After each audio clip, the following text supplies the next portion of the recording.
saya optimis pasti sebentar lagi juga tuh ada Bu Deleni datang dan yang lain juga datang. Terima kasih telah meluangkan waktunya untuk hadir pada kesempatan hari ini. Saya berdiri di sini izin gitu ya, bukan mau pimpin terning gitu, ingin berbagi atau sharing tentang hal-hal yang sudah saya ketahui dan insya Allah ibu-ibu yang hadir di sini juga pasti bukan sebuah pengetahuan yang baru gitu ya. Jadi kita akan lebih ke berbincang-bincang, ngobrol dan saling sharing lah. Ini saya pada kesempatan kali ini akan menyampaikan beberapa informasi mungkin ya, dan ini merupakan tugas guru penggerak sebagai tugas aksi nyata modul 1.4. Jadi kalau tadi kata Bu Dede mah panganggesan, tapi panganggesan baru panganggesan modul 1.4. Nah, sebelum kesini, nih saya sendirian ya. Salam, bentar ya. Nah, apa yang akan dilakukan pada hari ini itu adalah menyebarkan pemahaman dan penerapan pemahaman. Jadi menyebarkan dulu pemahaman yang selama ini saya sudah pahami, lalu akan menerapkan. Kalau menerapkan pemahaman, karena kita berbicara sebagai pendidik ya, sebagai tenaga pendidik, sebagai guru, maka pasti penerapan pemahamannya tidak bisa sendirian. Oleh karena itu saya mengajak rekan-rekan yang hadir di sini. Saya lihat semuanya guru-guru muda ya, masih bersemangat. Jadi kayaknya tuh masih panjang mereka dan ceritanya gitu ya. Nah, saya Dinda Fitria SPD CGP angkatan 11 SMA Negeri 1 Beber Kabupaten Cirebon. Nah, konsep inti budaya positif. Jadi modul 1.4 itu bicara tentang apa? Yaitu tentang konsep inti budaya positif. Alhamdulillahnya saya bicara sekarang nyambungnya itu karena yang hadir juga semua adalah guru-guru penggerak ya, CGP ya, CGP Jawa Barat kan. Jadi semua yang hadir semuanya juga sekarang sedang mengalami hal yang sama, sedang diklat ya bareng-bareng dengan saya. Jadi pasti nyambung lah ya, modul-modulnya juga tidak akan jauh berbeda. Nah, konsep yang akan kita bicarakan itu adalah tentang budaya positif. Nah, sih budaya positif. Kemarin tuh saya sempat mengikuti ya kegiatan yang sama, yaitu diseminasi. Pak Sanjani sempat melontarkan pertanyaan kepada rekan-rekan, tapi kan ini rekan-rekan yang lain lagi nih. Jadi yang dimaksud dengan budaya positif itu apa? Coba Bu Deleni. Ya, kalau yang saya tahu budaya positif itu harus pakai begitu. Oke, terima kasih atas kesempatannya Bu Dina. Kalau yang saya pelajari dan saya tahu dari referensi, budaya positif itu adalah kebiasaan-kebiasaan yang baik, yang bisa merubah namanya energi-energi positif dan perilaku-perilaku positif untuk lingkungan sekitar kita itu. Ya, kalau di lingkungan sekolah berarti lingkungan sekolah ya, masuk ke guru-guru, ke siswa-siswa dan para warga sekolah. Itu Bu. Jawabannya tuh udah lengkap banget ya. Kayaknya tuh saya tuh wah, jangan-jangan saya tidak perlu menjelaskan lagi. Jawabannya udah keren. Ada yang mau nyoba lagi? Bu Dede barangkali mau budaya positif, Bu Dede?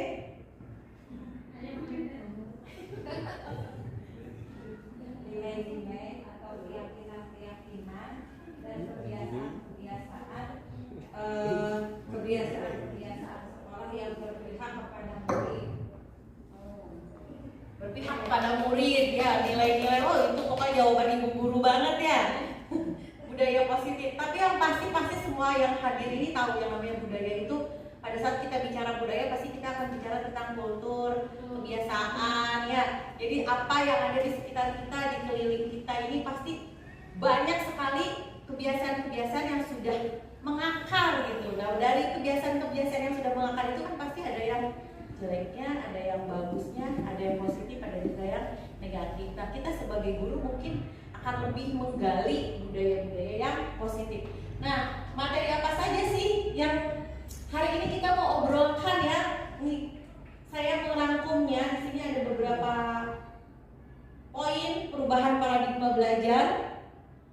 positif, nilai-nilai kebajikan, kebutuhan dasar manusia, kemudian motivasi perilaku manusia, posisi kontrol guru, dan terakhir adalah keyakinan kelas. Ini masih ada ini tuh, segitiga restitusi. Ini kemarin saya ngobrol di ruang guru juga ya, pas saya bilang saya akan berbagi budaya positif dengan teman-teman di acara diseminasi. Ternyata materi-materi ini sama aja di modul untuk CGP Jawa Barat juga ada ya. Hanya saja ya kita bareng-bareng aja obrolkan. Tapi sebelumnya sebenarnya saya sih berharapnya yang hadir banyak ya. Karena apa? Karena saya ingin membagikan sesuatu hal yang saya ketahui. Saya belajar menjadi guru selama 13 tahun. Malah saya mau 15 tahun menjadi guru. Mungkin itu menjadi guru sebagai ASN. Sebelumnya ada beberapa tahun yang sebelum ASN saya juga sudah menjadi guru. Tapi begitu saya mengikuti guru penggerak ini, banyak hal-hal yang sebenarnya saya sudah tahu ya, baru gitu. Bukan hal yang baru, tapi begitu saya pelajari kok menyentuh banget gitu ya, benar-benar menyentuh hati saya sebagai guru. Jadi banyak poin-poin yang aduh saya pengen sharing nih. Apakah teman-teman mempunyai perasaan yang sama gitu ya terhadap hal-hal yang baru yang mungkin nanti akan kita bahas ini. Dan saya menginginkan hadirnya, berdirinya saya di sini itu tidak hanya sebatas gugur tanggung jawab ya, tapi ada nilainya gitu. Begitu bubar tuh saya berkesan, yang hadir juga berkesan. Itu yang saya harapkan. Silakan Ibu masuk. Mohon maaf terlambat. Tidak apa-apa, dimaklum Ibu. Nah, sebelumnya saya mau ngajak nonton dulu nih ya, sebelum kita masuk ke materi. Nonton apa? Nonton mungkin ingin mengumpulkan semoga saja dari tontonan yang nanti akan kita lihat ada motivasi yang lebih ya dari kehadiran kita di sini. Iya ya, saya mau niatnya tuh udah lebih lagi, tidak hanya semata-mata diundang atau diajak ngumpul gitu, tapi begitu hadir tuh langsung larut gitu ya, oh kita akan membahas sesuatu yang baik nih, dan motivasi ini akan lebih muncul lagi. Nah, mari kita nonton bareng-bareng ya. Siapa sih yang nggak kenal Bapak Habibie? Nggak usah dikirim. Kita nonton Saya dulu ya. tidak bekerja.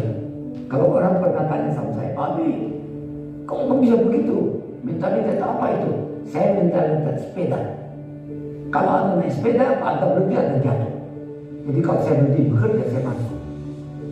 Umur 80. Kalau ditanya Habibie umur berapa?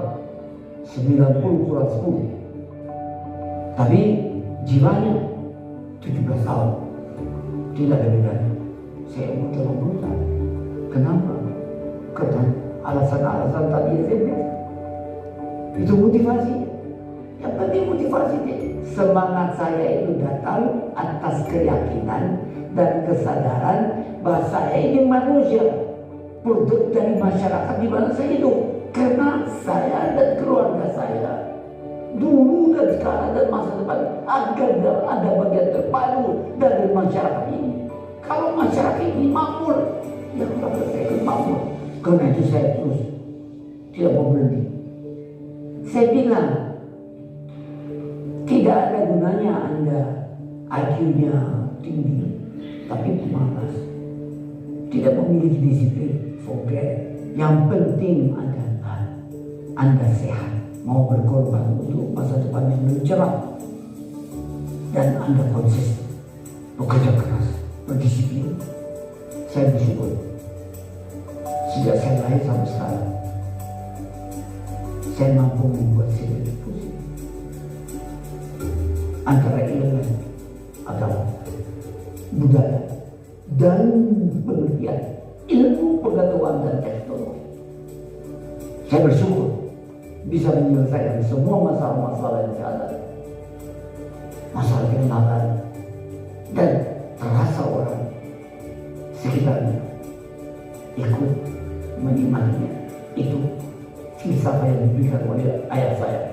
Jadilah mata air yang jernih, yang memberikan kehidupan kepada sekitar.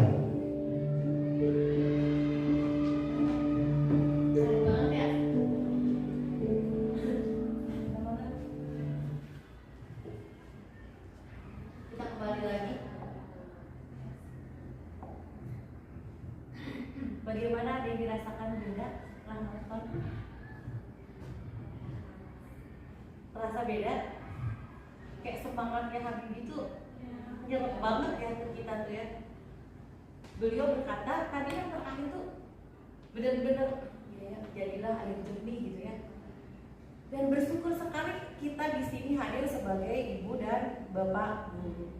Profesi yang mungkin sekarang ya banyak digunjing-gunjingkan karena profesionalismenya mulai diragukan.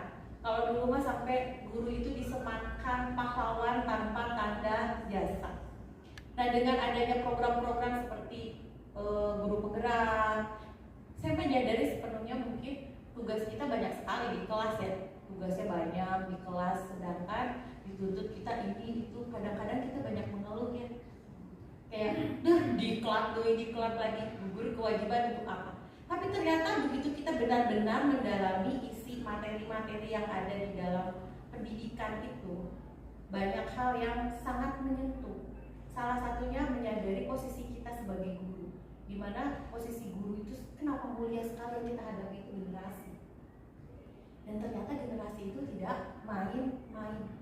Yang sedang kita hadapi itu adalah anak-anak, itu manusia gitu. Jadi kadang-kadang guru berbicara sedikit sepatah dua patah kata itu sangat berpengaruh untuk masa depan mereka.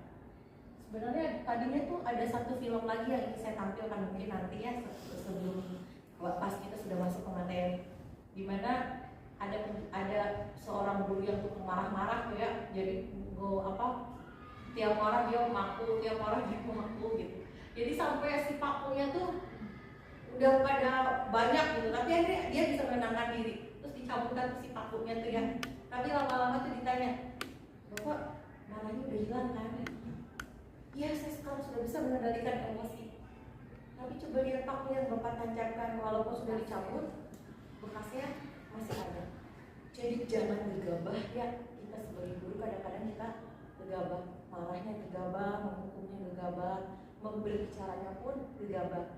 Kadang kita lupa bahwa sepatah dua patah kata yang kita sampaikan itu akan menjadi energi positif luar biasa kepada siswa. Tapi bisa jadi juga menjadi pembunuh gitu ya.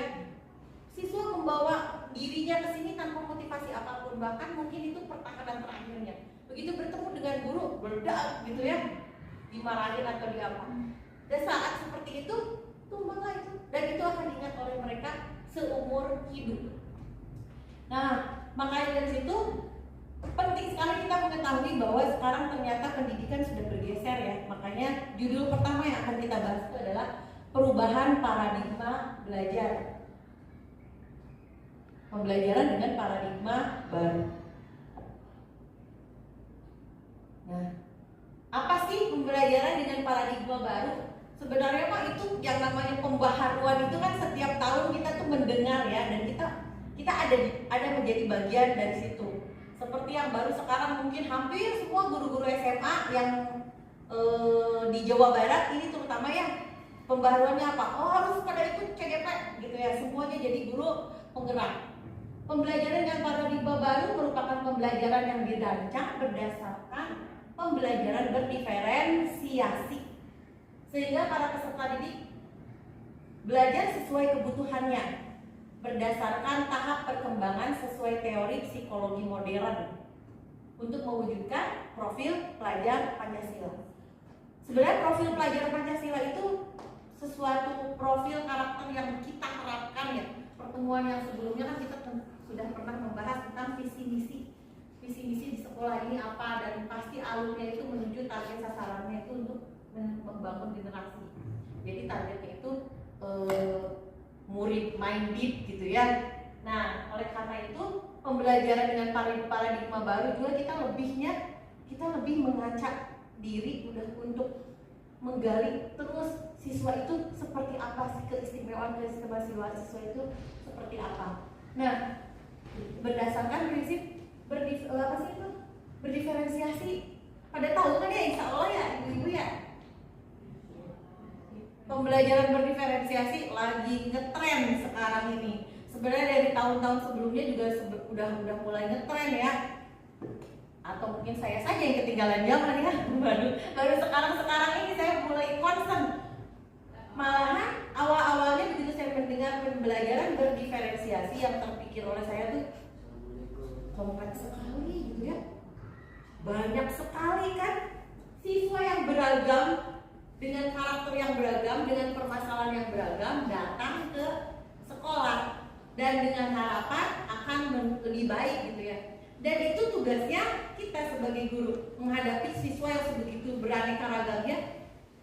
Diharapkannya mah kalau sesuai dengan profesi kan kita bisa menangani mereka. Ada istilah guru SD lebih guru SD keren-keren ya, satu kelas ngajarnya semua pelajaran sama mereka pada saat program. Terus saya nggak mau ketinggalan. Guru SMA juga keren banget loh. Kenapa kerennya? Saya ngajarnya satu pelajaran tapi muridnya banyak sekali. Ini kan saya 10 kelas, guru SD cuma satu kelas. Nah, dari obrolan-obrolan sederhana seperti itu juga sebenarnya kita tahu guru itu istimewa. Kenapa? Kita hadapi makhluk hidup dan manusia, bukan lagi beternak kambing, bukan lagi beternak ayam.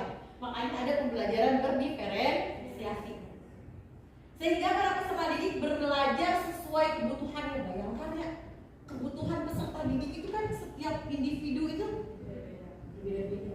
Jadi wali kelas aja Buti gitu, pengalaman Buti segimana stresnya. Ada yang alfanya sampai 59 hari ya. Ada yang ternyata pas kita selidiki orang gak punya orang tua, ada yang bobogohan gitu kan. Permasalahannya macam-macam. Ada yang memang dia tuh lemot tapi menghadapi guru yang terus-menerus memberi tugas. Jadi banyak permasalahan yang sebenarnya kalau kita obrolkan bareng-bareng tidak akan habis-habisnya. Nah, tahap perkembangan sesuai teori psikologi modern. Nah, psikologinya juga ternyata ya, kalau saya dulu kan waktu kuliah ya Bu Ina, kita juga punya kan ya psikologi pendidikan gitu. Tapi ternyata nanti begitu kita kupas-kupas lagi, pelajari lagi semakin kesini, generasi itu semakin unik gitu. Dulu mah disintet sampai telingana kaluhur terus balik deui. Itu tidak akan diadukan sama orang tuanya. Kalau sekarang ditowel udah tarik saeutik we, wah udah medsos, viral, hukum. Nah, kenapa? Makanya kita harus terus mengupdate pemahaman kita terhadap psikologi. Dan psikologi modern itu sebenarnya setiap zaman pasti menyebutnya psikologi modern. Mungkin 3-4 tahun ke depan psikologi modernnya tidak sama seperti yang lain. Nah, itu hebatnya guru. Guru tuh sampai 60 tahun ya Bu. Tapi belajarnya enggak 60 tahun. Sampai selesai pun sebenarnya manusia kan belajar sepanjang hayatnya. Tapi minimal sampai kita selesai pensiun jadi guru, berarti terus-menerus belajar. Nah, kita mulai masuk nih yang pertama. Kan target kitanya tadi tuh murid ya. Dengan keberagaman, dengan keanekaragaman murid, dengan kekhasannya, kita mulai berawal dari merefleksi diri. Jadi saya tuh gaya-gayaannya tuh mau ngajak ibu-ibu semua di sini, ayo kita merefleksi diri. Merefleksi, sudah benar gak sih selama ini yang sudah kita lakukan? Karena yang akan kita kontrol, yang akan kita tuntun, yang akan kita bina itu adalah generasi anak-anak kita. Manusia yang uniknya sama seperti kita gitu. Tapi ternyata perkembangannya juga berbeda-beda. Miskonsepsi tentang teori kontrol itu sebenarnya saya mulai bacanya pada saat di PMM tuh ada ya, di PMM tuh pas kita bikin LHK tuh ya Bu Tiwi. Di situ tuh ada materi pas saya tuh nyobain nih pengennya gimana cara ngedidik anak gitu ya. Terus ada video-video tentang kontrol. Dari situ saya mulai mengetahui ternyata selama ini tuh kita tuh lebih banyak berilusi tentang mengontrol siswa. Siswa tuh dipasang ini, druk gitu ya. Ingat gak yang suka pakai gini tuh apa? Boneka ya, diputer terus begitu diputar terus dijalankan. Begitu dijalankan gerak-gerak ya kayak robot. Berarti sebenarnya kalau kita mengontrol manusia begini seperti ini, kita seolah-olah menganggap bahwa mereka itu robot. Ilusinya apa? Pertama murid. Padahal ternyata kenyataannya dari hasil survei, banyak artikel-artikel yang saya baca, mungkin terutama sekarang medsos di mana-mana ya, anak patuh di sekolah, teratur gitu ya. Begitu dia menemukan kesadaran dirinya apa yang dia inginkan, saya ini sebenarnya mau jadi apa, itu sudah tidak ada maknanya sama sekali kontrol guru itu. Malah banyak juga yang malah jadinya menyesal. Terus pada ngomong tuh di medsos, apa sih pendidikan di sekolah tuh gak guna, orang saya belajar ini akhirnya nggak ada yang dipakai. Itu mungkin karena trauma kontrol sikap yang salah yang diterapkan kepada siswa tersebut. Terus ilusi bahwa semua penguatan positif efeknya bermanfaat. Masih ya? Masih kan? Sampai sekarang masih kita masih punya pikiran gitu. Padahal ternyata tidak semua penguatan positif itu bermanfaat. Contohnya apa? Bu Penny coba jalan tarik. Saya kasih contoh. Penguatan ketahuan, makanya saya panggil Bu Penny. Ya, Bu Penny. Tuh. Penguatan positif. Ya, coba kan konsepsi tuh ilusi bahwa semua penguatan positif itu efeknya bermanfaat. Penguatan positif apa yang ternyata nggak bermanfaat? Nggak bermanfaat ya. Jadi kalau misalnya penguatan positif itu kan seharusnya efeknya itu adalah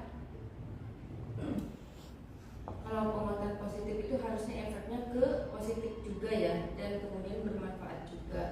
Tetapi kebalikannya, ketika penguatan positif efeknya tidak bermanfaat, ya berarti efeknya kepada murid tersebut yang beranggapan dari guru yang terlalu memerintah gitu, semaunya sendiri dan menginginkan bahwa kamu harus pintar, nah ya kan, tapi dipaksakan, tapi siswa tersebut tidak pintar nggak apa-apa sebenarnya sekarang, yang penting cerdas dan punya ilmu, istilahnya punya adab, istilahnya gitu. Tapi dipaksakan oleh gurunya, kamu harus pintar, ya. Tapi pintar belum tentu dia beradab atau berakhlak gitu. Ternyata tuduh juga nyambung. Apa ada tuduh asli? Keren. Bu Dida mau nambahin tidak? Ternyata mau nambahin loh. Ah, bener nah itu. Biar nggak sepi aja ya Mak. Biar waktu satu jam tidak terasa. Terima kasih. Menurut saya dan tadi sudah diskusi dengan teman-teman bahwa memang tidak semua penguatan positif itu efektif dan bermanfaat ya. Apalagi misalnya kita menyamakan penguatan positif itu kepada satu siswa atau kepada satu kelas, penguatannya sama gitu. Jelas itu sangat tidak efektif karena setiap individu dari peserta didik itu pasti mempunyai karakter yang berbeda dan dia juga punya kebutuhan akan penghargaan eksistensi dirinya dengan cara yang berbeda-beda. Contoh misalnya si Udin, penguatan positifnya itu berupa pujian. Ya, berupa pujian, dia cukup puas dengan mendapat pujian dari gurunya, dari teman-temannya. Tapi misalnya si Fuad itu penguatan positifnya dia lebih butuh apresiasi terhadap hasil karyanya. Hasil karyanya bisa dipajang di mading, hasil karyanya bisa dipublikasikan. Nah itu dia justru lebih puas ketimbang hanya mendapatkan pujian. Seperti itu Bu menurut saya. Jadi memang guru itu harusnya sudah berubah pola pikirnya bahwa tidak semua penguatan positif yang sama itu efektif bagi semua murid. Jadi murid membutuhkan penguatan positif yang berbeda-beda. Demikian Bu, terima kasih. Terima kasih Bu, waktu jelas lagi kan ya, itu contoh-contohnya. Ya saya tuh enak banget ya kalau ngobrol sama guru-guru ya guru-gurunya juga mengalami sendiri gitu. Nah kemudian ilusi bahwa kritik dan membuat rasa bersalah mampu menguatkan karakter. Jadi banyak sampai sekarang ya kritik membangun gitu. Yang berat kritik membangun, sekarang mah kritik bikin melempem gitu. Jadi kritik itu seolah-olah seperti palu ya, digerut gitu ke mana ancor gitu ya. Ilusi bahwa orang dewasa berhak memaksa itu. Jadi saya tuh pas baca ini tuh ngerasa semuanya gitu ya. Saya melakukan itu semuanya gitu dan ternyata menurut pandangan pandangan psikologi modern lalu pendidikan paradigma pembelajaran sekarang itu cek ilusi gitu. Hal-hal yang selama ini saya yakini itu adalah sebuah hal atau langkah-langkah yang positif, teh ilusi ya. Karena manusia itu seunik itu loh, tidak bisa kamu mengukur sesuatu dengan ukuran badan sendiri. Lanjut ya ibu-ibu. Boleh ngomong dulu sama Bu Dina? Boleh dong, silakan. Jangan diikuti. Boleh. Nah, itu Budin saya punya pengalaman yang untuk ilusi bahwa kritik dan membuat rasa bersalah mampu menguatkan karakter. Saya juga awalnya ini beberapa waktu lalu mengalami bahwa ketika itu saya sebenarnya ingin menguatkan karakter anak ya, tapi dengan kritik membangun. Nah, tapi yang terjadi itu adalah bahwa saya itu sebenarnya memberi penguatan dengan memberikan pujian dulu ya Bu ya ke si anak itu, bukan anak sebenarnya satu kelas lah gitu. Wah kalian hebat, bagus, kreatif itu apa istilahnya, karyanya sangat bagus. Tapi ada kurangnya. Nah saya tuh terus aja ya memberikan maksudnya tuh kritikan terhadap kekurangan itu. Nah cuma ya responnya tuh anak tuh jadi melempem tadi yang tadi Bu Dina bilang. Akhirnya kayak down ya kayak bilang gitu. Nah jadi saya tuh jadi akhirnya bingung ini supaya bagaimana caranya supaya anak tuh bisa bangkit lagi gitu dan meneruskan istilahnya kreativitasnya itu gitu.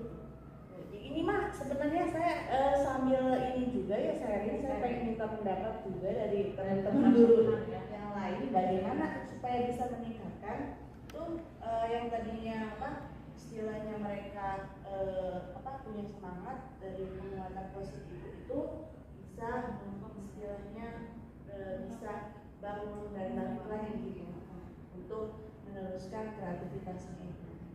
Terima kasih. Baik, terima kasih ya, ditampung ya. Ini permasalahan yang muncul ini tuh sama sebenarnya, itu benar-benar pertanyaan-pertanyaan besar yang sering saya sendiri mengalami gitu. Gimana ya caranya kok perasaan saya tuh udah benar gitu ya, niat saya tuh udah baik gitu, kok anak malah jadi melempem gitu. Tapi insya Allah ya, maksudnya dari materi kita nanti maju terus, nanti lama-lama ketemu di satu titik, oh kayaknya kita perlu mencoba dulu dengan cara seperti ini. Jadi di awal-awal ini kenapa kita membuka dulu nih refleksi dari apa yang sudah selama ini kita lakukan. Jadi ini kesalahannya ditunjuk-tunjuk, jadi mohon maaf ibu-ibu dan bapak-bapak semuanya. Hadir di sini kayak awal-awal ditunjuk-tunjuk ini kesalahan kita nih apa? Karena perbaikan itu ya perlu diagnosis.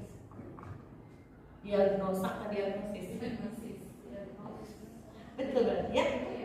Nah kita akan masuk ke mengubah paradigma stimulus respon. Jadi mungkin sebenarnya kemarin yang tadi kita lakukan itu adalah stimulus respon kita terhadap kita kecewa, gini hasilnya butut, hasilnya bagus, kamu keren, itu kan respon ya. Jadi selama ini yang kita lakukan itu adalah stimulus respon. Lalu ternyata menurut paradigma pendidikan baru itu tidak berlaku stimulus respon itu. Nah, sekarang kita menggunakan pendekatan teori kontrol. Jadi kontrol yang benar akan menghasilkan hasil yang benar atau hasil yang baik. Kesalahannya itu terjadi pada saat kita miskonsepsi tentang bagaimana cara kita mengontrol murid-murid kita dan mengontrol diri kita sendiri. Nah, nah ini tuh poin-poin yang kalau stimulus respon tuh yang selama ini kita lakukan tuh kayak gini. Nah, seharusnya mah di teori kontrolnya mah begitu gitu.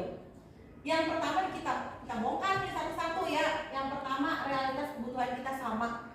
Jadi selalu menganggap bahwa kalau misalkan merespon sesuatu itu kalau gagal kita sedih, terus lesu, energi kita habis, lalu kita menganggap bahwa murid juga akan seperti itu. Lalu gimana membangkitkannya? Oh kalau saya mau membangkitkannya dengan dibujuk gitu ya, atau anak-anak sekarang itu ya, aduh saya mah kalau lagi down gitu makan coklat misalnya gitu. Jadi akhirnya responnya sebenarnya saya itu merasakan, dan saya akan menilai murid-murid saya juga akan begitu. realitas kita sama, padahal nih realitas kebutuhan kita tuh berbeda. Ini yang terus harus kita sadari. Beda, orang budak kita beda kebutuhan. Jangankan siswa di kelas yang segitu banyaknya menghadapi anak sendiri di rumah juga sama persis. Lalu semua orang melihat hal yang sama kayak tadi. Melihatnya tuh menukil salah. Kamu ada 2 anak nih terlambat terus sekolah. Ibu tanya ke semua orang, kamu benar nggak? Gitu. Pasti semuanya merasa dia salah. Jadi semua tuh memandangnya salah. Coba kalau misalkan nanti kita menggunakan stimulus yang berbeda, ternyata di setiap diri itu punya alasan. Setiap orang memiliki gambaran berbeda. Jadi gambaran keterlambatan si A, si B, si C itu berbeda. Kadang kita tuh sebenarnya langsung bisa meratakan pokoknya poinnya kamu terlambat datang. Jadi akhirnya perlakuannya tuh akan menghasilkan hati yang patah berbeda. Iya. Kita mencoba mengubah orang agar berpandangan sama dengan kita tanpa kita sadari. Ya, benar ya ibu-ibu ya. Nah, kita berusaha memahami pandangan lain tentang dunia. Jadi kalau teori kontrol berusaha memahami. Kalau misalkan kita terlambat nih, kebanyakan ibu-ibu udah riweuh gara-gara ngurusin anak-anaknya dulu lah, atau ternyata saya mah ngurusin dagangan dulu. Misalkan seperti itu. Begitu anak-anak yang terlambat pasti bulur-bulur waktu gara-gara saya, gara-gara gini, gara-gara ngukurnya tuh balik lagi seperti tadi. Tadi itu sampai sini ya. Kita berusaha memahami pandangan orang lain tentang dunia. Jadi ini di sini poinnya kita harus terus belajar. Perilaku buruk dilihat sebagai suatu kesalahan. Itu universal sekali, di mana-mana pasti seperti itu. Padahal ternyata semua perilaku itu memiliki tujuan. Jadi ada satu kata-kata yang menggugah saya. Kalau misalkan seorang murid datang ke sekolah penuh permasalahan, mereka tidak akan siap untuk belajar. Jadi kalau ada murid yang belajar itu benar, nggak fokus, perhatiannya tidak pernah atau selalu teralihkan, itu sudah pasti mereka kekurangan kasih sayang, kekurangan perhatian, banyak masalah, sehingga begitu hadir dirinya di sekolah itu dia tidak siap untuk belajar. Nah itu yang kadang-kadang kita tidak sadari. Budak tenang bodoh udah di taman tentu lalit kan. Padahal mungkin sebenarnya ini perilaku mereka tuh sedang memberikan sinyal-sinyal kepada guru-gurunya. Saya perlu diperhatikan ibu. Saya tuh sebenarnya hatinya lagi terluka bu, tapi tidak bisa diungkapkan. Kemudian orang lain bisa mengontrol saya, yaitu pola didikan yang selama ini kita terima kan. Saya tuh bisa seperti ini karena dulu tiap bangun tidur misalkan ya orang tua tuh beres dulu lah kasurnya gini, jadi dikontrol. Lalu kita begitu mulai dewasa, kita mulai berpikir, oh begitulah cara mengontrol anak-anak, karena saya juga dulu dikontrol seperti itu. Kemudian saya bisa mengontrol orang lain, terbalikan yang sama dengan kontrol. Padahal sebenarnya hanya Anda yang mengontrol diri Anda sendiri. Jadi seperti ilustrasi yang kemarin disampaikan Pak Sanjani itu ya, menggenggam erat hal yang sangat berharga. Sok silahkan satunya lagi membujuk-bujuk supaya bisa nggak sih, mau nggak sih dibuka. Jawabannya berbeda-beda ya. Kemarin itu jawabannya berbeda. Ada yang ini berharga sekali buat saya, mau dibujuk seperti apapun tidak akan saya buka. Ada yang jawabannya tergantung, barangkali membawa manfaat kepada orang lain, gitu ya. Atau barangkali hal yang berharga itu mau ditaksir ya, kira-kira seberharga apa, cuma ngintip doang gitu. Nah yang pada saat semua orang berusaha berupaya untuk membukanya, semua kendali tetap saya. Mau dibuka kan mungkin kumain gitu kan, seperti itu. Jadi sebenarnya hanya Anda yang bisa mengontrol diri Anda, dan itu kita sadarinya udah usia gini. Sekarang paradigma baru pendidikan, anak-anak didik harus sudah mulai memahami bahwa semua itu atas dari diri kamu sendiri. Yang bisa mengontrolnya pun diri kamu sendiri. Kemudian saya bisa mengontrol orang lain, Anda tidak bisa mengontrol orang lain. Pemaksaan ada pada saat bujukan gagal. Ya, benar ya. Dibujuk, budak tuh ya dibujuk, akhirnya wah dipaksa. mulai naik berapa oktav gitu ya pada saat anak tidak bisa dibujuk. Sedangkan kalau teori kontrol, kolaborasi dan konsensus menciptakan pilihan-pilihan. Jadi diajak ya bareng, nanti biar mereka merasakan sendiri. Nanti akhirnya muncul pilihan, oh ini ternyata menyenangkan ya begini, oh ini mah tidak menyenangkan ya, biar mereka memilih sendiri nanti hasilnya. Nah, lanjut. Masuklah kita ke disiplin positif. Bapak Ibu kalau dengar kata disiplin, kira-kira yang kepikirannya apa? Aturan. Nah, Tiwi deh pengen dengar suaranya. Konsekuensi. Tepat waktu. Terus siapa lagi? Bu Rizky. Punishment. Jadi kayaknya tuh kepatuhan, ketaatan gitu ya. Kalau bicara disiplin, kayak kepikir institusi namanya kayak ABRI, TNI, bendera gini ya. Disiplin tangan kaki kan kaku. Gadget banget kalau kita bicara tentang disiplin. Ya, kan gadget tahu nggak sih gadget? Nah, berbahasa Sunda, gadget itu kaku kayak kita pakai rok span. Nah, coba begini saya suruh pakai rok span. Uang nggak berapa jam pakai rok span sekarang? Ke gadis mobilnya gadget itu. Jadi orang kalau bicara disiplin kayak gitu pikirannya. Ya, jadi ya susah sekali diajak disiplin. Kira-kira bener nggak? Karena kepikiran oleh kita yang namanya disiplin itu seperti itu. Perintah, konsekuensi, gitu ya, hukuman, keteraturan. Kamu harus begini. Nah benernya sebenarnya pemahaman disiplinnya selama ini ibu-ibu guru tuh. Kenapa? Kita tugasnya salah satunya membangun disiplin murid. Tapi kalau misalkan ternyata disiplinnya itu sendiri kita kan masih miskonsepsi gitu ya. Ternyata disiplin yang selama ini kita pahami itu semenakutkan itu gitu ya. Jadinya kalau semenakutkan itu sebenarnya kita sendiri wegah gitu kan. Kecuali wakasek kesiswaan kita tuh kadang mah cuek-cuek aja ya kan. Lihat anak rambutnya panjang paling kamu rambutnya panjang nih, jawabnya dipotong gitu kan ya. Dalam pikiran udah cuma tugasnya bapak wakasek kesiswaan. Karena apa ya? Karena disiplin bukan sesuatu hal yang kan. Padahal tadi kata Bapak Habibie di awal disiplin. Yang paling utama dalam membentuk diri itu adalah disiplin. Iya, tadi saya lupa mention-nya. Saya sangat terinspirasi dengan kalimat awal Pak Habibie. Apa yang memotivasi dia? Motivasi dia itu bagaikan orang Cina naik apa? Sepeda. Oh, guru tuh seperti itu loh, kayak penaik sepeda gitu. Kalau dia berhenti ngegoes ya jatuh. Ya, sedangkan guru selama mengajar ya terus bekerja. Bekerja tuh gak cuma di ini ternyata gak cuma di sekolah. Benar ya Bu? Di rumah juga masih berpikir memperbaiki diri, memperbaiki generasi ke anak-anak. Itu hidup terus gitu pikiran kita tuh.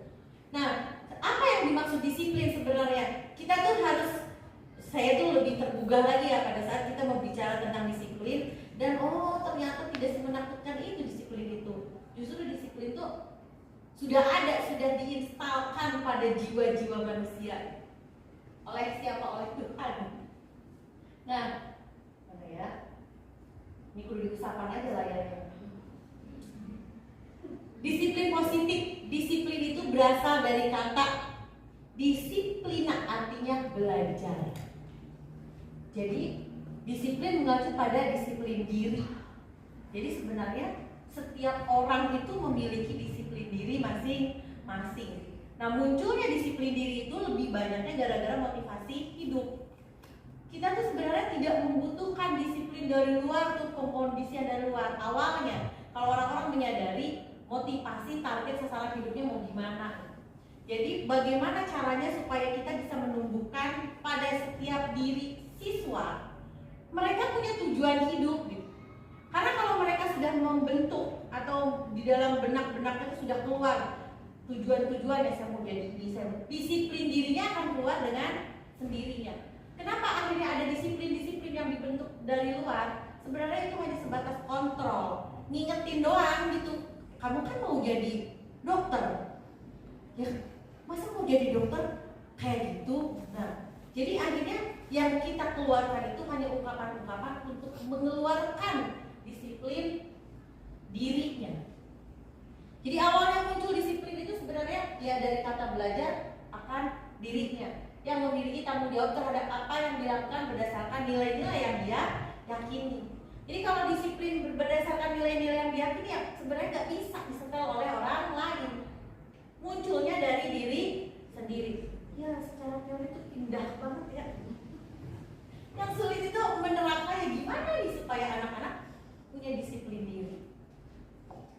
Kemudian disiplin positif merupakan salah satu cara penerapan disiplin yang bertujuan untuk menumbuhkan kesadaran, yaitu digali langsung dari jiwa-jiwa peserta didiknya.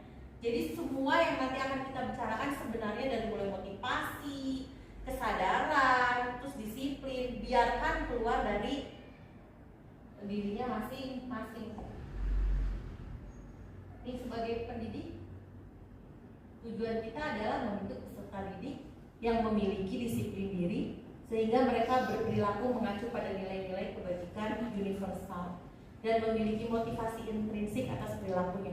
Jadi sebenarnya mah balik lagi tadi seperti tadi, supaya anak-anak itu tidak pernah berpikiran yang menakutkan pada saat bicara tentang disiplin. Jadi kalau bicara tentang disiplin yang perlu dilakukan guru itu cuma ngingetin lagi yang ada pada dalam diri siswanya masing-masing.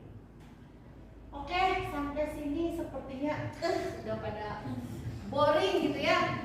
Kita ice breaking dulu. Ice breaking. Ice breakingnya karena saya guru fisika, kita tebak-tebakan ya, kita logika. Clue. Ayo, saya pakai clue. Clue-nya kita akan berjalan warna-warni. Kita akan jalan-jalan warna-warni. Oke? Wah, kayaknya Bu Ida tahu. Sudah tidak apa-apa, tahu udah ada yang tahu tidak apa-apa. Kita jalan-jalan warna-warni. Kalau hari ini saya ke Mekah. Wih, kan namanya juga lagi ngayal ya jalan-jalannya. Kalau saya mau disuruh jalan-jalan pertama, hari pertama saya jalan-jalannya mau ke Mekah. Hari kedua ke Kanada. Kira-kira hari ketiga jalan-jalannya kemana? Bu Rizky. Bu Nisa. Salah. Warna-warni. Jalan-jalan warna-warni. Pertama ke Mekah. Hari pertama nih mau ke Mekah nih saya. Hari keduanya ke Kanada. Pertama ke Mekah, kedua ke Kanada. Keduanya saya mau ke Kanada. Keduanya. Berarti ketiganya kemana ketiganya? Cikedas.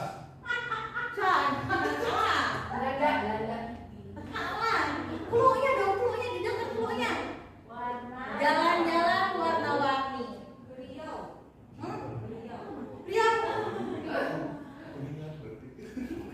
Indonesia. Kan Kanada udah.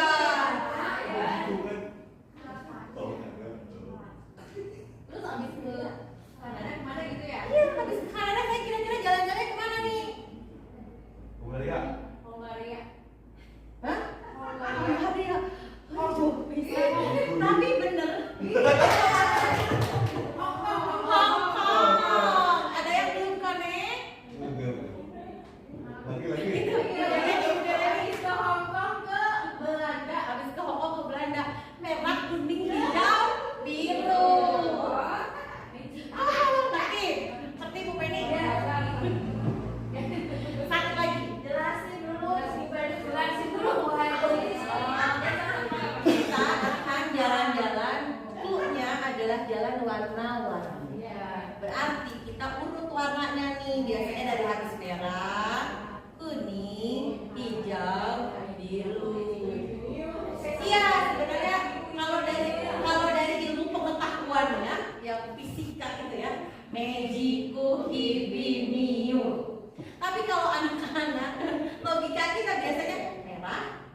kuning, hijau, biru seperti balonku ada. Ya, ngerti bukan nih? Udah ngerti bukan nih ya? Yang kedua konsentrasi. Kita akan jalan-jalan alfabet. Nah, udah nyambung dong. Jalan-jalan alfabet. Gimana jalan-jalan alfabet? Adam jalan-jalannya tuh ke Bandung.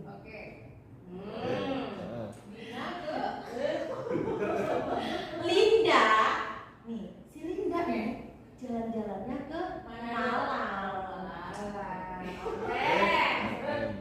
Ger gitu karena belum nyampe pertanyaannya. Yang jawab nggak boleh begini ya. Nih ya. Kalau Rara, kira-kira kemana jalan-jalannya Rara? Wih. Berarti dia mau lanjut ke Solo. Semarang. Saya kan tidak ada papan tulis. Kalau harus semua ini udah deh harus bisa jawab.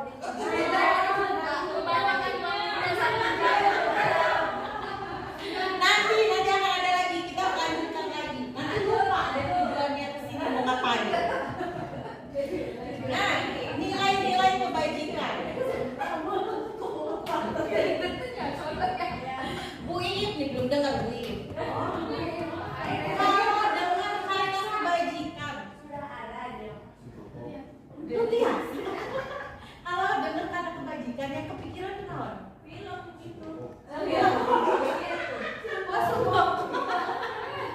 Sungguh kenapa kebajikan ngajar? Kalau ngomong soal kebajikan, naon sih kira-kira apa sih kebajikan tuh? Tuh nilai-nilai kebaikan. Lagi mikirin aja singkong.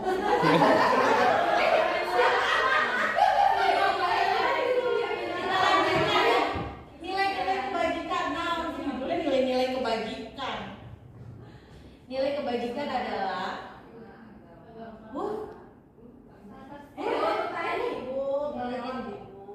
balik lagi nih ya.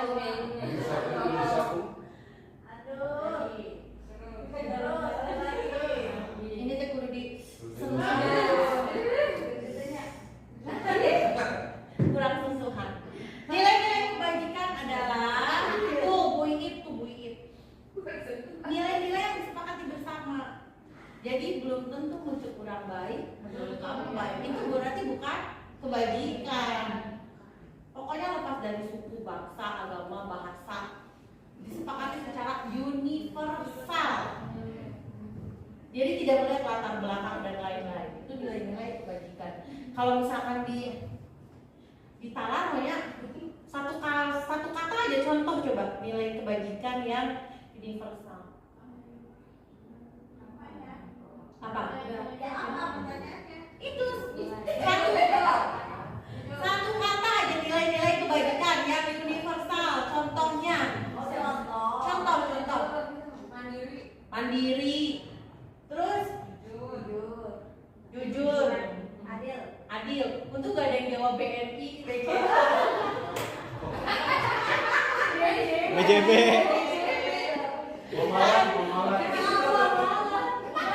Nah, ini nih contoh nilai-nilai kebajikan. Jadi kalau di iklan itu ya BJB semua ya. Kalau udah pikiran gitu langsung semua. Itu cara saya membuat fokus kembali. Nah, contoh nilai kebajikan itu ada banyak, sebenarnya ada banyak. Di sini mungkin kemarin ada yang sudah pernah mengikuti diseminasi dari teman yang lain, itu ada beberapa nilai kebajikan yang di-mention gitu ya. Nah, di sini kenapa profil pelajar Pancasila yang pertama saya munculkan? Karena dari visi, misi, dari target sasaran pembelajaran kita selalu memunculkan karakter profil pelajar Pancasila. Jadi nilai kebajikan yang nanti akan kita pupuk ya, atau kita tuntun anak-anak memilikinya itu ini beriman dan bertakwa. Berarti kan ngaca diri ya, udah bisa beriman can bertakwa belum gitu. kemudian berakhlak mulia. Ini yang berakhlak mulia ini sebenarnya akan berjalan tadi posisi kontrol dan posisi apa sih? Tadi itu miskonsepsi posisi kontrolnya. Jadi nanti akhlak mulia pun sebenarnya berbeda-beda. Kadang tuh kalau lihat apa postingan di Instagram. medsos, ya di medsos, itu yang komen, padahal nilai kata nilai akhlak itu kan dari setiap daerah itu akan berbeda gitu. Makan pakai tangan begini, kemudian namun di Eropa masih disebut itu sopan pisan gitu ya. Begitu di Arab barengan sawadah celuput bareng. Tapi apakah itu disebut sebagai orang yang tidak berakhlak? Ya tidak juga. Karena ini juga berarti tidak memandang agama, ras, bahasa, dan negara gitu. Kemudian berkebinekaan global. Ini yang agak-agak darurat ya. Jadi di Indonesia itu kesadaran siswa terhadap bahwa mereka itu sebagai warga negara berkebinekaan, berbineka, mereka sadar. Tetapi kadang-kadang kita sebagai guru dan juga muridnya juga tidak mengetahui bagaimana cara bersikap untuk mengetahui atau menghargai perbedaan tersebut. Lalu gotong royong, mandiri, kreatif dan bernalar, kritis. Ini udah makanan sehari-hari. Kemudian nih contoh kebajikan PYP. Kalau di TikTok pakai FYP ini. Hampir sama. Jadi yang disebut nilai kebajikan itu kayak gini nih. Toleransi, rasa hormat. Sepertinya sebenarnya ini tuh kayak nilai-nilai kebajikan yang emang udah diinstal aja ke diri setiap manusia. Karena tidak melihat, tidak pandang bulu ya dia orang mana, pasti yang namanya rasa hormat, toleransi itu punya. Integritas juga pasti mereka punya. Jadi ini kenapa disebut sebagai nilai-nilai kebajikan universal. Nih, kenapa kita perlu tahu nilai-nilai kebajikan? Yuk. Ini susah nih. Keterampilan hidup. Bagaimana kita bisa hidup supaya dapat dipercaya, lurus hati, pendengar yang aktif, itu sulit. Saya merasa sendiri pada saat kita berdiskusi, yang paling sulit kita lakukan itu adalah menjadi pendengar, tapi pendengar yang aktif. Pendengar yang aktif itu gimana? Saya benar-benar mendengarkan sampai selesai orang berbicara, itu susah ya.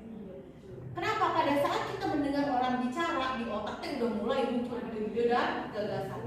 Akhirnya gara-gara muncul ide-ide dan gagasan di kepala, itu orang ngomong naon selanjutnya sudah buyar. Terus buru-buru pengen ngekat, terus kita ngomong. Itu ngerasa? Kirain saya saja yang ngerasa. Ada lagi nanti. Apa ya? Pertemuan berikutnya ada lagi. Ada nanti sama guru, sama murid. Oh, sama murid, sama guru. Nah, kebutuhan dasar manusia. Nah, ada 5 kebutuhan dasar manusia. Insya Allah semua pada tahu ya. Yang pertama kira-kira apa? Kebutuhan akan bertahan hidup. Ya. Makan, terus kasih sayang, terus itu bertahan hidup. Terus keduanya kasih sayang. Kemudian validasi, diakui, terus perhatian, pengakuan, penguasaan. Butuh gak sih manusia? Saya ingin menguasai Bu yang sehat maksudnya kemana tuh Bu yang sehat? Bertahan hidup. Nih, ahli, orang ahli, ahli pendidikan, ahli psikolog, mendefinisikan kebutuhan dasar manusia itu segala sesuatu yang kita lakukan untuk mendapatkan yang kita inginkan. Seluruh tindakan yang kita lakukan itu memiliki tujuan tertentu, dan tujuan itu tentunya pasti untuk memenuhi kebutuhan yang dirasa oleh kita. Nah, kebutuhan itu apa aja? Nah, ini ada 5 kebutuhan dasar manusia. Susah banget. Nih, 5 kebutuhan dasar manusia. Pertama, bertahan hidup. Rasa kasih sayang, penguasaan, kebebasan. Nah, saya mau coba ngasih masalah nih ke guru-guru. Udah banyak masalah apa lagi. Ada kasus nih di kelas. Siapa ya di kelas kita yang anaknya paling terkenal? Tia. Bisa. Si Tia nih tiba-tiba suatu hari, kan setiap hari tuh ada instruksi suruh bawa bekal. Tiba-tiba si Tia mencuri bekal temannya. Kira-kira apa yang mendasari perilaku Tia mencuri bekal temannya? Dilihat dari kelima kebutuhan dasar, apa kira-kira yang mendasari perilaku Tia sampai mencuri bekal temannya? Menyimpan itu kan mana si temannya. No, celamitan. Mencelamitan gara-gara apa itu? Pengen makanan itu maksudnya. Itu maksudnya gimana? Bertahan hidup. Bertahan hidup. Kalau celamitan bagus warak gitu tetap aja minta. Ya kan? Bener nggak Bu Dede? Kalau celamitan kira-kira bertahan hidup bukan? Bukan. Karena kalau ya kesenangan, lebih ke puas, senang gitu ya. Terus kira-kira apa lagi yang mendasarinya? Karena lapar bisa aja. Dia nggak dikasih tuh sama orang tuanya, ya makanannya tuh nggak dibawa, dia nggak bawa bekal yang lain bawa, akhirnya nyuri punya temennya. Ditanya gara-gara apa? Lapar. Berarti kebutuhan apa itu? Bertahan hidup. Terus bisa juga gara-gara apa? Caper bisa nggak gara-gara caper? Kasih sayang. Udah kasih sayang jadinya bertingkah supaya diberi perhatian. Terus bercanda bisa nggak gara-gara bercanda? Iseng, paling, terus bulu patah, bebeja, lengit, terus udah gaji udah SD. Itu gara-gara kesenangan. Jadi dari sini kita bisa melihat bahwa satu perilaku anak itu sebenarnya bisa berdasarkan macam-macam alasannya. Dan kadang-kadang kita ogah ya, males untuk menggalinya. Jadi akhirnya secara umum aja jadi digeneralisasi. Kamu dasar jahat aja kamu pengen makan, kamu celamitan ya misalkan gitu. Ya kan ya, si Tia ngambil makan temannya, kata Bu Feni, kamu celamitan ya. Saya taunya kata dia, lapar Bu, saya belum makan udah 2 hari. 2 bulan apa ya? 2 bulan. Iya, oke.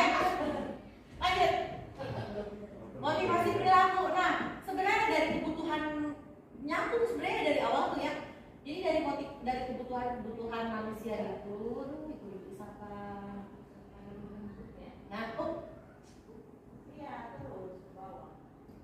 Motivasi kita kalau lanjut sedikit lagi ya, motivasi perilaku manusia. Terus cicing boleh dulu kan? Jadi seperti sedang menghadapi anak-anak ini, harus penuh perasaan. Nah, ternyata motivasi perilaku kita juga bisa diklasifikasikan menjadi 2 macam, yaitu ekstrinsik dan intrinsik. Launching, Bu Dede, intrinsik di luar, intrinsik di dalam. Jadi kalau motivasi ekstrinsik ini menurut ahli untuk menghindari ketidaknyamanan atau hukuman. Kenapa sih kamu kok sekolah? Ada yang di awal pembelajaran ditanya, apa yang membuat kalian ingin masuk SMA Beber?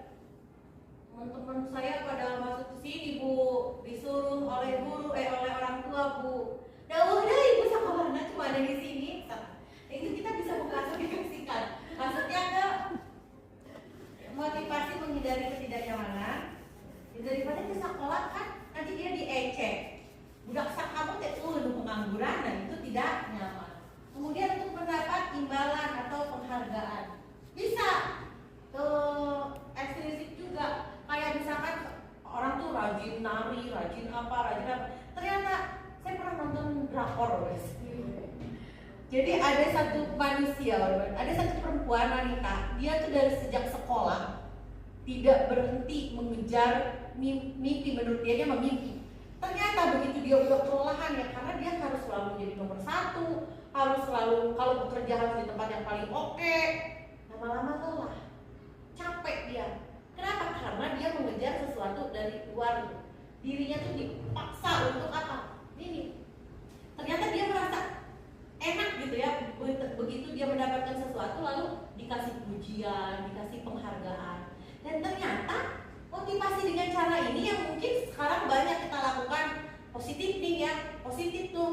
motivasi, dikasih imbalan, dikasih ini.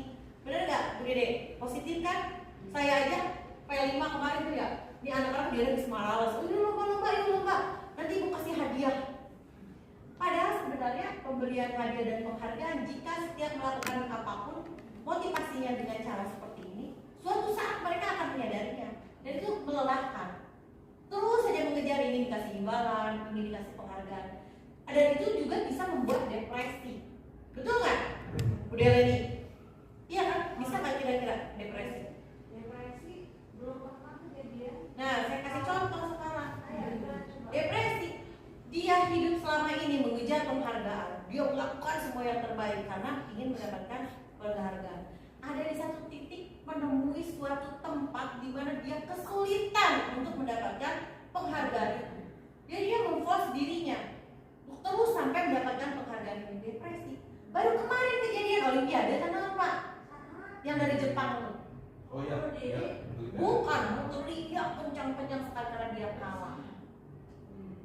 Ya, nggak denger ya? Kalau saya pernah dengar yang itu yang tragedi Kanjuruhan saya. Kanjuruhan. Itu karena dia tidak siap menerima kekalahan. Nah, seperti itu. Jadi akhirnya kalau manusia mengeluarkan, dia mendapatkan motivasinya seperti itu.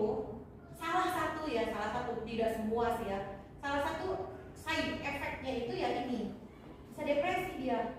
Jika harapannya itu hanya imbalan terus, kemudian penghargaan, penghormatan, pada saat dia mendapatkan sebuah lingkungan ternyata tidak menghormati dan menghargai dia, bisa sampai depresi. Ada yang sampai bunuh diri, ada itu. Yang salah siapa ibu? Yang salah ya dirinya. Karena sudah banyak susah yang terlibat. Ya. Bukan gurunya yang ngasih penghargaan, bukan ya? Misalkan nih Bisa saya berbagai hal.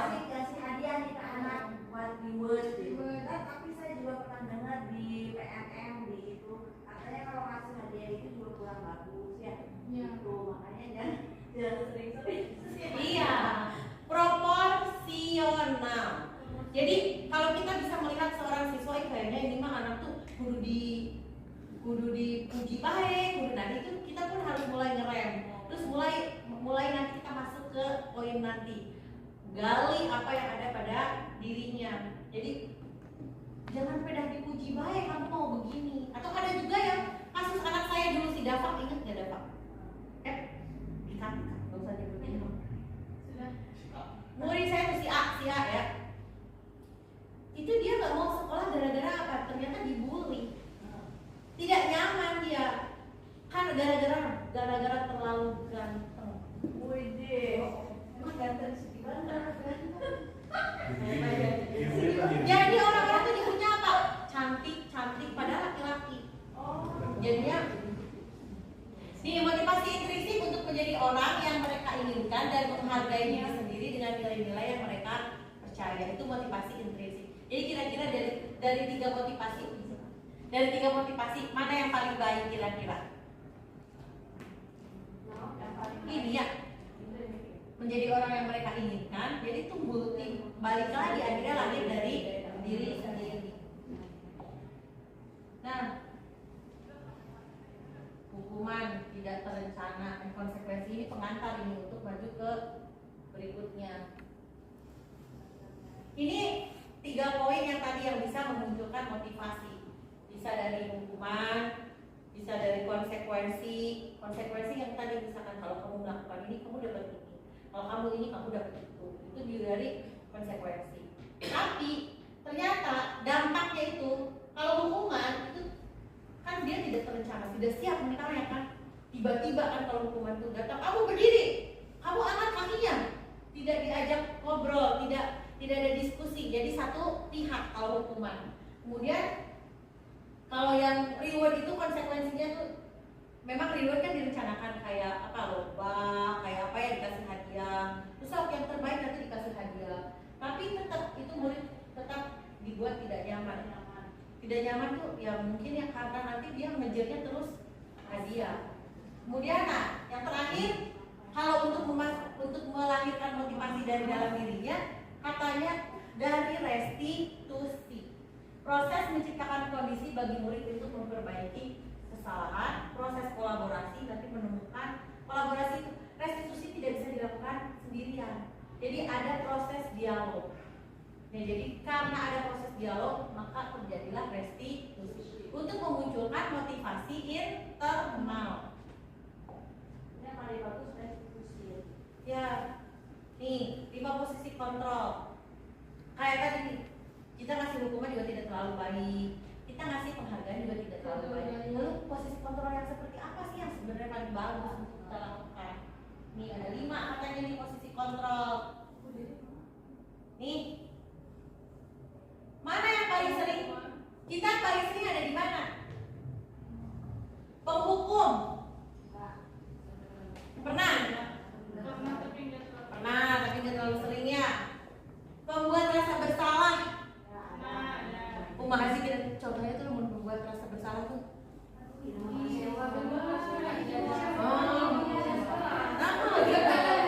Kayak Pak Dele nih, Bu Dele nih. Hebat kalian udah bagus lah juara. Tapi ibu sih sebenarnya masih kurang puas ya. Diangkat dulu ya, diangkat dulu. Oh, diangkat dulu. Abis apa tuh dikritik di dada. Itu lebih menyakitkan itu.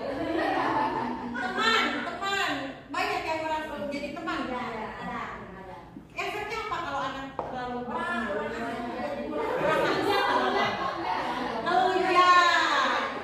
terus selain mengejar apa? Mengandalkan.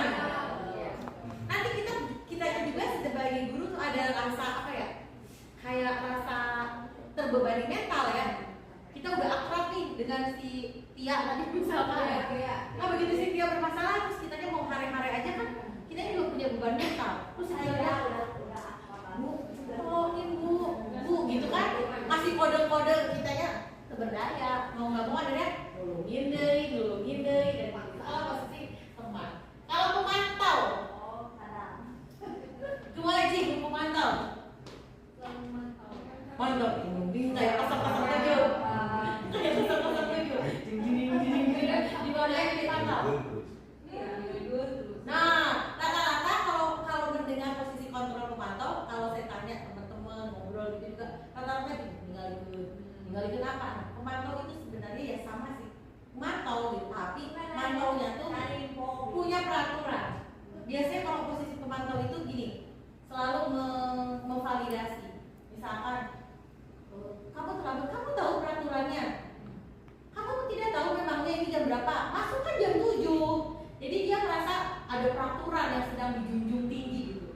Dengan dari peraturan itu mengingatkan anak lalu hukumannya seperti ini.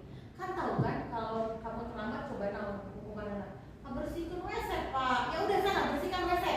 Jadi dia udah menghukum rasanya sesuai dengan aturan. Nah, itu pemantau. Tapi apakah itu efektif? Nah, itu nanti yang harus kita evaluasi kembali. Dan yang terakhir itu manajer. Kumaha sih manajer teh? Pak Sarjani, ayo Pak Sarjani. Iya Pak Sarjani belum ngomong nih. Si manajer itu seperti apa? Posisi manajer itu adalah posisi yang lebih dialogis daripada pemantau. Ketika pemantau itu sempat akan aturan, posisi manajer adalah posisi yang bisa mengajak ngobrol siswanya, bertanggung jawab dengan perbuatannya, lalu siswa mencari solusi sendiri, dan lalu ketika siswa mengerjakan dipantau juga sebetulnya ya. Namun yang plusnya dari manajer adalah siswa mencari solusi sendiri dari perbuatannya dan bertanggung jawab. Nah, mungkin seperti itu. Ya. Jadi yang terbaik apa berarti nih? Manajer. Bapak CGP ya? Jawabannya bagus sekali. Jadi kalau manajer itu ada dialog, proses dialog dengan muridnya. Kamu kenapa sih kok terlambat? Ibu saya Bu jualan cipak, suka kan jualan kelas. Saya suka bantu ibu, gitu kan? Nanti tuh, tapi gimana solusinya? Gitu kan? Kalau manajer mah, kalau terlambat menurut kamu baik tidak? Kalau manajer ada lagi kan ada dialog. Nggak baik sih Bu. Apa kamu mau membiarkan ketidakbaikan terus menerus? Ya enggak sih, terus menurut kamu bagusnya gimana? Nah, terus aja digali itu manajer sampai akhirnya nanti saya akan bangun lebih pagi dulu biar orang tua saya juga mulainya lebih pagi. Kamu yakin itu bisa membuat kamu tidak terlambat? Insya Allah Bu, gitu. Ada yang bisa ibu bantu biar kamu bangunnya tidak terlambat. Nah, terus ngobrol seperti itu manajer. Ada yang sudah melakukan itu? Ada dikit-dikit ya, walaupun mungkin nggak semua restitusi terlaksanakan tahap-tahapannya.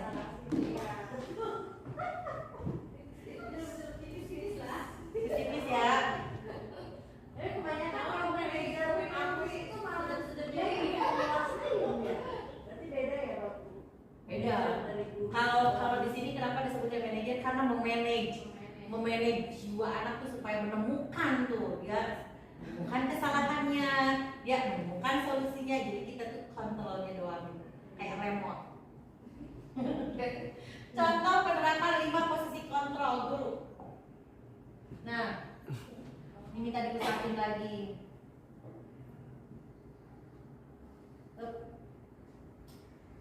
Kasusnya, oh iya ini kasusnya tadi di sini. Nah, siswa tidak memakai atribut lengkap saat upacara bendera. Nih, kita bisa memposisikan di 5 posisi tadi. Seperti apa tuh? Saya kasih contoh ini. Kalau penghukum, hormat bendera kamu selama 1 jam. Kayaknya Bu Dina Pak. Jangan ngorek-ngorek borong. Saya sekarang berdiri di sini menjadi orang yang pincang. Penghukum. Nah, membuat merasa bersalah. Berapa kali harus ibu ingatkan? Kamu terus saja mengecewakan ibu, Bu Feni. Nah, kalau yang ini, tolong bantu ibu ya. Nih, ingat nanti mau ada tes ini. Tolong bantu ibu ya. Ya sudah, tidak apa-apa gitu.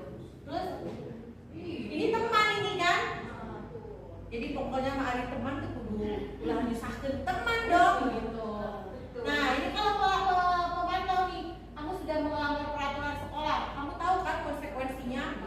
Apa kamu tahu kan masuk sekolah jam berapa terus jika WC gitu? Yaitu pemantau. Kalau apakah kamu tahu kesalahanmu, kira-kira bagaimana kamu akan memperbaikinya? Ini manajer. Jadi yang terbaik yang mana ibu-ibu? Gajinya lebih gede kalau manajer. Nah, ini pertanyaan nih, posisi kontrol apa aku? Saya kecewa sekali dengan kamu. Nah, buat rasa bersalah. Jangan ya Dek ya.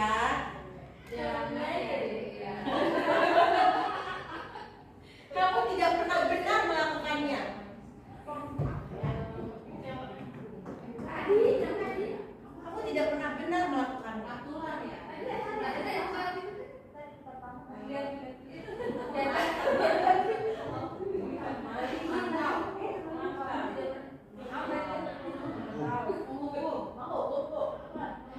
Kamu tidak pernah benar melakukan mantau.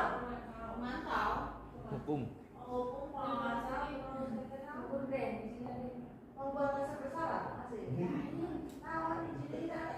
Nih, tuh baru G.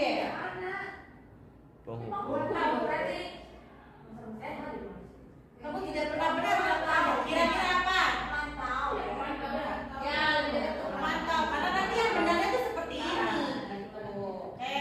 Nah, udah mulai kumpul rebutan. Kemudian, nih, satu lagi. Ayolah, kalian.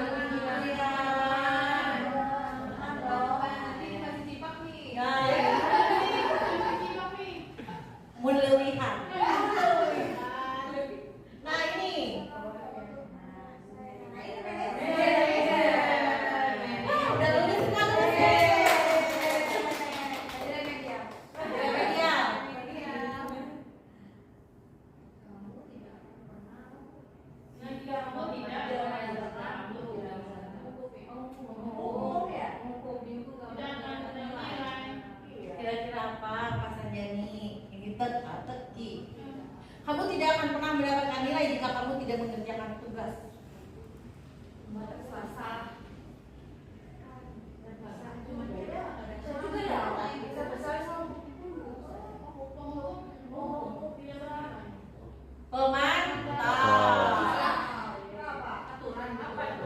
Iya, kan kamu nggak ngerjain tugas ya kamu nggak dapet nilai gitu. Penghukuman tadi kayaknya lebih menghukum yang tadi tuh. Yang tadi lah bukan dua. Nah, lanjut ke tahapan berikutnya, keyakinan kelas. Kenapa keyakinan kelas bukan peraturan kelas? Coba kenapa keyakinan kelas bukan peraturan kelas? Coba nih ibu berdiri.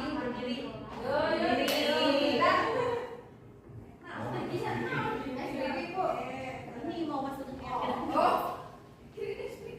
Kenapa keyakinan kelas bukan peraturan kelas?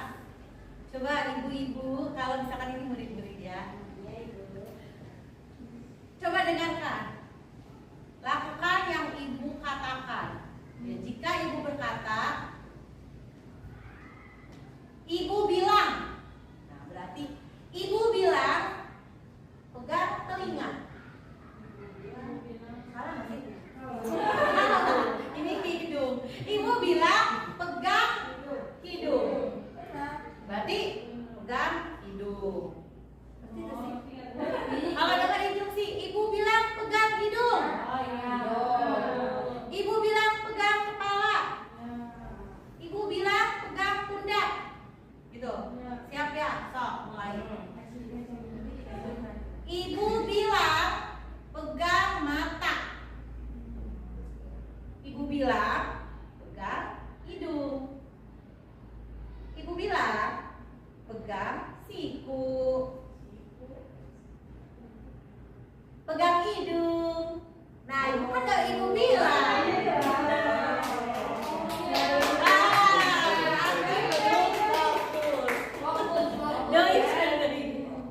Satu lagi. Ibu bilang tepuk tangan. Ibu bilang pegang telinga. Tepuk tangan. Manajer di bawah. Nah, keyakinan kelas, kenapa keyakinan kelas? Ini terakhir loh. Dua di akhir. Biar cepat makan puding. Enak? Mengapa keyakinan kelas bukan peraturan kelas? Ada kesepakatan dulu. Mengapa keyakinan bukan peraturan? Ini kan dari awal, ini sebenarnya udah nyambung nih dari yang awal nih. Kalau keyakinan kelas itu dari dalam diri sendiri. Kalau peraturan itu kan dibuat oleh sekolah, kemudian kesepakatan kelas itu baru lanjut kelas. Kalau keyakinan itu berarti dari dalam diri sendiri, berarti lebih ini apa namanya, itu lebih tercemar sesuai dengan keinginan dan dari kesepakatan ke keyakinan. Tuh. Jadi lebih sadar, motivasi internal. Jadi dari intrinsik jadinya keyakinan, bukan peraturan. Jadi yang selama ini kita bikin yang mana? Yang selama ini kita buat apa? Yang peraturan apa yang keyakinan? Peraturan. Udah bikin ya. Tidak boleh ini ya. Anak-anak nanti kamu kalau terlambat begini, kalau ini begini, kalau begini. Kumpulin bukunya, disampul semua ya seragam. Ini begini, kalau terlambat ini, nah itu bukan keyakinan, itu peraturan. Kalau keyakinan berarti dilibatkan semuanya anak-anaknya. Jadi kalau si kemarin kasih contohnya, contohnya apa? Kita ibu dan guru saling menyayangi. Ibu dan guru saling menghormati. Setuju nggak kalau kita menghormati waktu? Iya dong. Yakin itu kamu harus menghormati waktu? Yakin. Masukkan ke keyakinan kelas. Nanti kalau ada yang boleh telat, kan keyakinan kelas kamu harus menghargai waktu. tuh, berarti kamu pelanggar keyakinan dong. Langsung tersudut tidak bisa menjawab. Iya betul Bu gitu. Nah, pembentukan keyakinan kelas bersifat abstrak berupa pernyataan universal dibuat dalam pernyataan positif. Jadi kemarin tuh ya sudah disampaikan oleh Pak Sanjani itu jangan ada kata jangan, dilarang. Jadi kata-katanya tidak ada kata-kata negatif, tapi ini kata-kata yang positif. Sedikit saja agar mudah diingat. Ya, ulah panjang deh. Jika bertemu ibu di jalan, kamu harus menyapa. Kalau tidak berarti tidak saling menghargai. Itu panjangan. Sesuai dengan kondisi kelas dan sekolah agar mudah diterapkan. Kemudian semua warga sekolah kelas dilibatkan. Jadi menyadari semua pada saat keyakinan kelas itu dibuat. Oke, nah ini kita sampai ke finalnya. Ini mungkin bisa menjawab juga dari kegalauan Ibu Deleni tadi di awal. Ya, gimana nih caranya biar mengkritik anak tapi anak tidak melempem. Sampai deh ke segitiga restitusi. Ring. Mana? Nah, apa ini yang namanya restitusi? Suatu proses dialog yang dijalankan oleh guru dan murid agar dapat menghasilkan murid yang bertanggung jawab. Jadi seperti yang tadi disampaikan oleh Pak Sanjani, manajer. Pada saat kita menjadi manajer, kita akan menerapkan restitusi terhadap siswa karena proses dialog antara murid dan guru. Agar apa? Agar murid itu bertanggung jawab, tapi bertanggung jawab lahir dari dirinya sendiri. Ada tahapan segitiga restitusi, ada 3 tahapan restitusi. Kenapa dibikin segitiga? Karena dia tuh nyambung gitu. Kalau bulat kan kesannya cuma hiji ya. Kalau 3 mah ini ke sini dia nyambung, sini nyambung. Semua tindakan itu saling berhubungan dan saling mempengaruhi. Makanya kalau restitusi yang sebenarnya berarti 3-tiganya harus terpenuhi. Pertama, validitas tindakan yang salah. Sini, panggil. Kamu tahu kenapa ibu panggil? Nggak tahu Bu. Tadi katanya ibu dengar kamu ributnya di kelas. Iya Bu. Nah itu udah tervalidasi itu kesalahannya. Anak sudah mulai menyadari. Kemudian menstabilkan identitas. Sampai identitas kesalahannya tuh dia sadar kesadarannya kesalahannya apa. Tapi kenapa kamu melakukannya? Menurut kamu tuh bagus tidak? Terus distabilkan, kan orang udah berbuat salah oleng dong. Ya kan? Ada perasaan bersalah. Goyang. Karena merasa bersalah. Distabilkan lagi, gimana caranya? Gak apa-apa. Semua orang pasti berbuat kesalahan. Si ngambek ya, mengamuk gitu kan? Bapak itu juga dulu pernah kok bersalah seperti itu. Nah itu udah mulai stabil. Kemudian menanyakan keyakinan. Kamu yakin dengan begitu? Perbuatan kamu tuh udah benar. Oh sih Bu, sebenarnya saya tahu sih salahnya. Jadi yang sebenarnya tuh harusnya seperti apa? Nah itu dialog. Jadi 3-tiganya ada.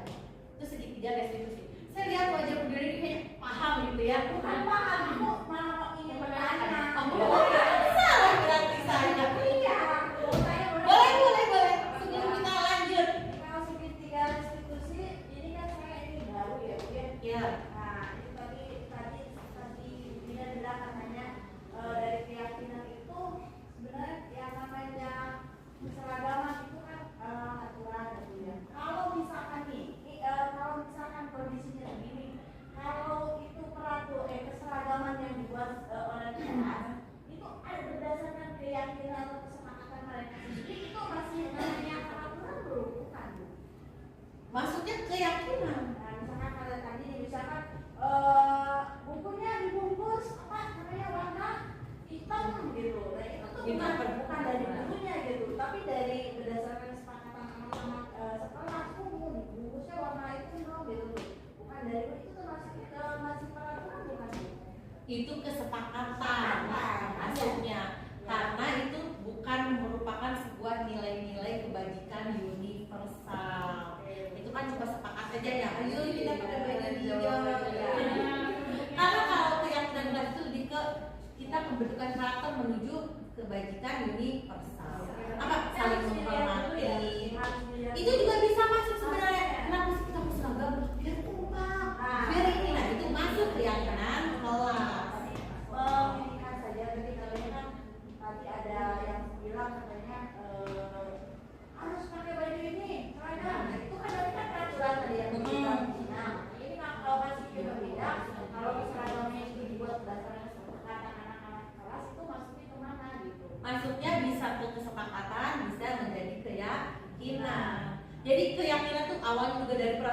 aturan juga bisa. Tapi pastikan bahwa semua pihak meyakini bahwa ini adalah sebuah kebaikan untuk kedua belah pihak. Iya, kayak seragam nih, sepakat nih seragam. Seragam memang kesepakatan, tapi meyakini bahwa dengan seragam itu kita bisa kompak. Nah, itu keyakinannya di situ. Ini satu lagi Ibu tadi kasusnya itu kan tadi ketika Ibu menanyakan anak yang bermasalah ini dulu. Tadi saya dengar dari pembicaraan Pak Sanjani juga ya, katanya salah satu pendekatan ke anak itu kan sebenarnya macam-macam ya Bu ya.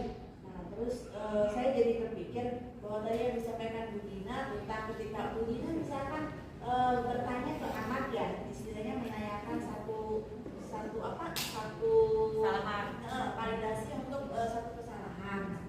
Ketika misalkan sudah divalidasi ya, tadi kalau yang disampaikan Bu Dina itu anak nurut banget gitu ya, anak kok dia bisa langsung sadar dan langsung mengaku dia bersalah. Nah contoh kasusnya misalkan si anak itu tidak merasakan dan tidak mengaku dia itu bersalah gitu, dia itu bersalah dengan apa yang dilakukannya. Itu upaya bagaimana ya Bu ya? Iya, Bagus sekali ditanya.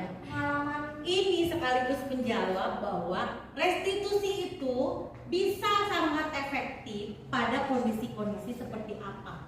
Dan itu tidak menjadi sebuah jaminan bahwa semua restitusi itu efektif pada semua kasus.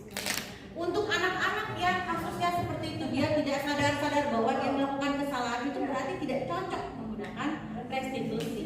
Itu akan menggunakan psikologi modern. Nanti kita akan menemukan nih, gimana caranya menggali supaya anak menyadari kesalahannya. Itu.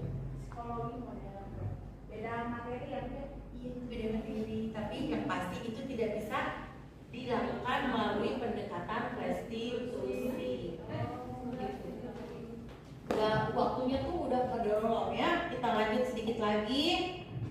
Nah, ini sebenarnya contoh-contoh aja ya. Contoh-contoh menstabilkan identitas tuh, berbuat salah itu wajar. Ya kan tadi saya sudah sampaikan. Wajar sih kalau kamu merasa begitu, misalkan anaknya diledek terus gini-gini. Tapi apakah gitu? Tapi apakah dengan kamu balik ngamuk itu memperbaiki keadaan? Nah, itu kan secara idealnya ya. Validasi tindakan yang salah, kamu pasti punya alasan gitu. Kenapa kamu terlambat? Dia mengaku kesalahannya, lalu dia menyebutkan kesalahan-kesalahannya gara-gara apa.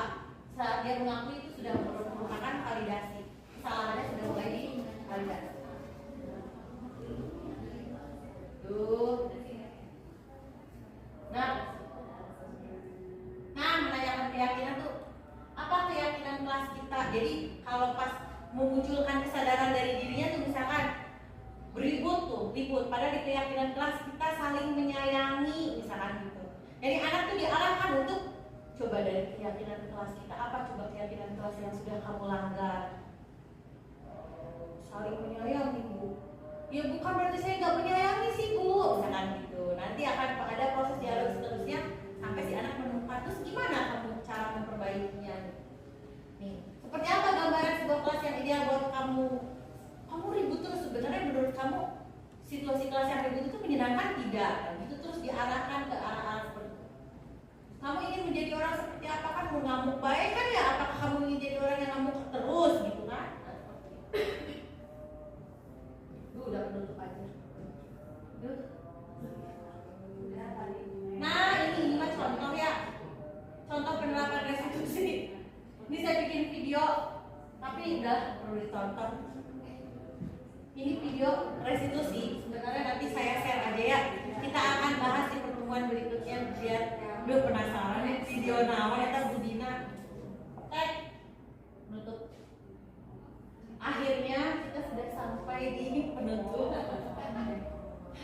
Saya sengaja ya Jawa penutup dalam penerapan program disiplin positif. Hendaknya guru memiliki standar kepribadian profesional, terus dan sosial yang baik, di mana guru mampu merefleksikan dirinya dalam posisi kontrol saat ini, bagaimana perjalanan dirinya sebagai among manajer, yang menuntun murid-muridnya menjadi insan yang mandiri, merdeka, bertanggung jawab. Itu adalah standar pendidikan nasional. Jadi kenapa sampai ada diklat guru penggerak, ada diseminasi, ada apa? Goalnya sih akhirnya mah ke sini untuk guru menyadari tentang disiplin positif. Demikian yang bisa saya sampaikan bagaimana